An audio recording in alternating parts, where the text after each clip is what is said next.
질문, 의문점, 의구심, 물음표는 인간만이 가지고 있는 것은 아니다. 현대사회에서 우리는 질문을 잊고 산다. 질문을 강요당하며 산다. TV를 보고 게임을 하며 생각하는 것을 그만두기를 강요당하며 산다. 오늘은 뭐 먹지? 무슨 게임을 하지? 내일은 뭐 입지? 엄밀히 말하면 이건 나의 질문이 아니다. 강요당한 질문일 뿐이다. 그렇다면 진짜 질문은 무엇인가?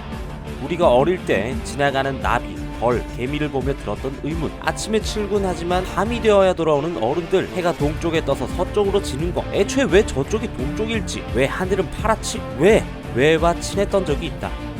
그러나 말문이 막히고 생각이 닫히더니 찾고 있는 건 오직 정답. 질문 없는 우리와 다르게 미국의 세인트 존스 대학은 다른 방식을 이야기한다. 학기 초 신입생은 고전 도서를 마주하게 된다. 질문하라. 그 과정에서 스스로 배움을 얻어라. 수학이 공식 암기라고 믿는다면 세인트 존스 대학에서는 납제각이다. 만일 당신이 유클리드의 기하학 원론을 읽고 있다면 이곳에서 듣게 될 첫 마디는 유클리드 정의 3번 선의 양끝은 점이다. 이에 동의하는가?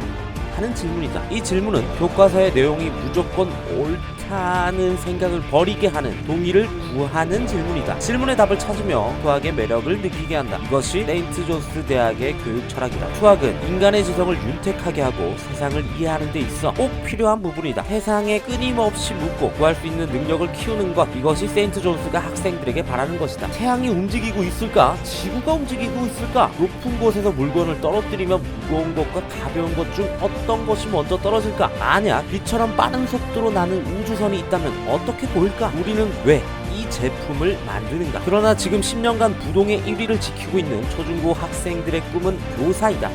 같은 꿈만을 꾸는 이유는 안정적이기 때문이다. 정답을 알고 정답만을 쫓아 살고 있기 때문이다. 질문이 정답보다 중요하다. 단 1시간의 시간이 내게 주어진다면 나는 55분을 질문을 찾는데 할애할 것이다. 올바른 질문은 답을 찾는데 5분도 걸리지 않게 한다. 지금의 우리는 논리적 추론을 통해 스스로의 지식을 쌓기보다는 정답을 먼저 알게 된다. 먼저 정답을 알고 맞춰나가는 삶을 살아간다. 그리고 왜? 라는 질문은 사라진다. 정답을 알게 된 시점에서 그 이상의 추론을 하지 않는다. 우린 이미 정답을 아는 것에서 멈추는 것이 편하다는 것을 알고 있기 때문이다. 학교를 다니고 직장을 다니고 나이가 들어감에 따라 점점 왜는 사라진다. 당신의 왜는 무엇이었나?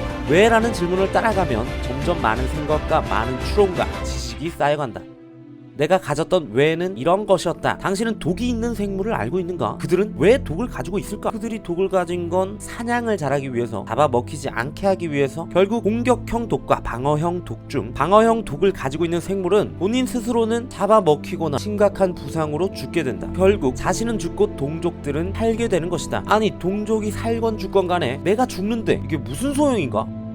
DNA에 독을 가지라는 정보를 새기는 것이 유리하다고 판단한 누군가가 유전자 변형을 일으킨 것이라면 수많은 동족의 개체 중에 누군가가 죽더라도 독을 가지라고 유전자에 새겨놓은 것이라면 과연 이런 일들은 어떻게 가능했을까? 한 개체가 판단한 것을 왜 전체가 받아들이게 됐는가? 이런 것들이 가능했던 이유는 두 가지인데, 이기적 유전자 혹은 미임으로 인해 일어난 현상이다. 한 개체의 이기적 판단이 동족 전체에게 퍼진 것인데, 유행했다거나 생존에 쓸모없다고 생각했던 행동들이 기존 현상에 없었던 새로운 현상이 일어나고 그것이 그 종에게 유전자 변이를 일으키게 한 것이다. 유행이라는 것도 밈이고 사회 문화 역시 밈이다. 밈은 유전자처럼 전달되며 진화한다. 그 과정에서 지금까지는 자연스러웠던 것들, 지금까지는 너무 당연했던 것들, 이 모든 것을 바꾸는 것도 하나의 밈이라고 볼 수 있다. 그렇다면 종족의 존속을 위해서 자신의 유전자를 후대에 남겨 최대한 많은 자신의 후손을 남기는 것이 유전자로서는 이득일 텐데, 동성애는 동족의 번식에 비추어 보면 유전자의 입장에서 보면 해악이고 부자연스러운 것이다. 심지어 자연에서는 자신의 유전자를 남기기 위해 경쟁자의 유전자를 없애고 자신의 유전자를 남기려는 행동들도 일어난다. 그런 자연의 모습에 비추어 보면 인간이 하는 입양이라는 것은 참 비자연적인 일이다. 자신의 생존을 위해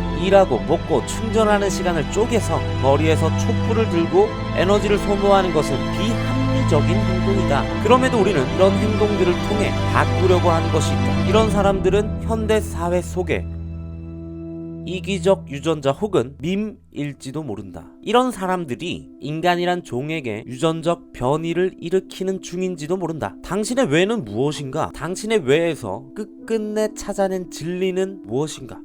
어쩌면 당신은 당신이 알지 못하는 사이에 왜를 거듭해서 이기적 유전자가 되어 있는지도 모른다.